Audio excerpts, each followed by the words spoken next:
Hi and welcome to the Engineers channel. This is the second part of the retracting tool.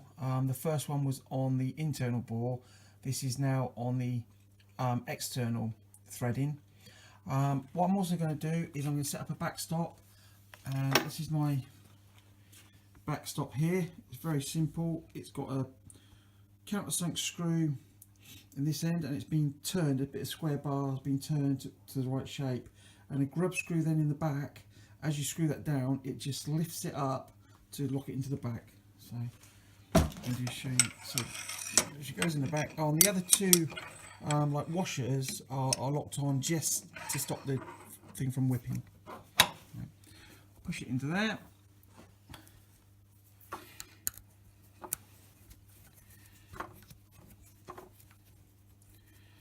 Tighten down the Allen key.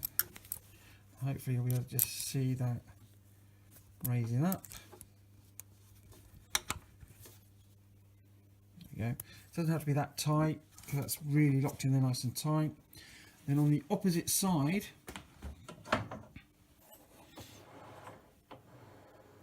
there is the locking screw, which actually you can adjust then the length of the bar. Okay, so let's push right up against the job, so every time we put it in now the job will return to the same place, because what I have done is I've machined all of the bars I need to do. These are going to be the studs and then eventually be cut. So that was just a compressor going off. So what I've then done is machine them so they're all exactly the same length, so that when we come up against the stop with the Ainjest, each one will come to the same position each time. Right, so what I've also had to do, because of the design of the tool, is I've got an extension socket in, which goes from it's a number 2 Morse taper, but I've put a number 3 sleeve on it to fit in the tailstock, which has got a number 3 Morse taper, and then I'm using a half center with a tungsten carbide tip, just to stop the tool pushing the job away, so that when it cuts, it hopefully will stay parallel. Normally I would put a little bit of grease on there, but I've literally just got it held against it.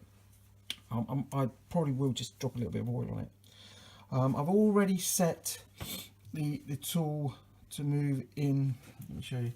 The tool to move into the stop position, and again I've set this dial now so that when it goes in the forward position, it locks up. So then when I retract it, I can then pull it back, and then the tool will be away from the job, and the dial then is constantly just going in one direction, which is forward. Right, so what I tend to do then is set it in.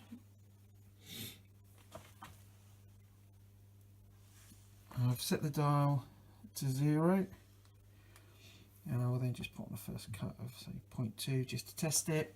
The Ainjest has been set up to 1.25 because this is an M8 thread, so it's on D4.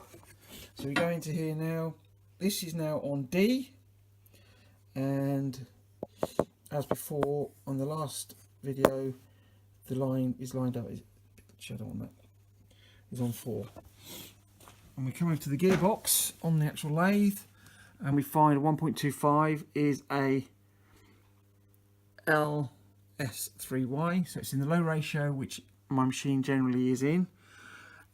On the C, which is the C up here, S3, and it's on the Y. So that means then that my lead screw is doing the right revolutions to the chuck to cut the correct pitch. Right, so what I'm going to do with this one is, because I haven't got an undercut to go into, this is where this tool will be really good. It will actually go along. I can retract it before it actually gets to the end. Okay, so what we do is I'll shut the case down there. We will set the speed at 170, and I'm going to try and do this by holding the phone.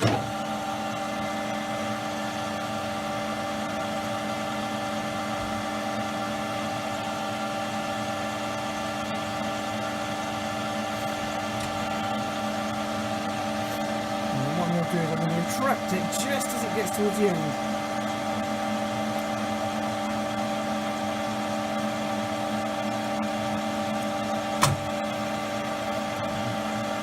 I was a little bit short there.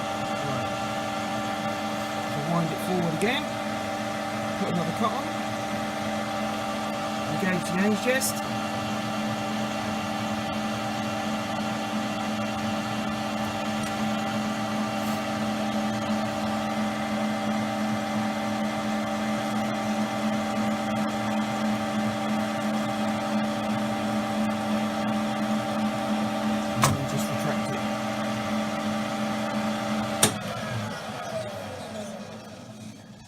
Okay, so there you can go, you can see the pitch, you can see how the tool has retracted away from the job, and then that can be wound back to that position there.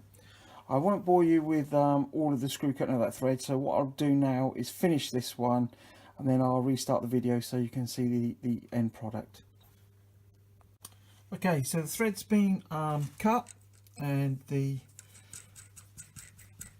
that spins down nicely. So again, I'm very happy with the result of the tool. Doesn't appear to be any issues. It goes back to the same position each time.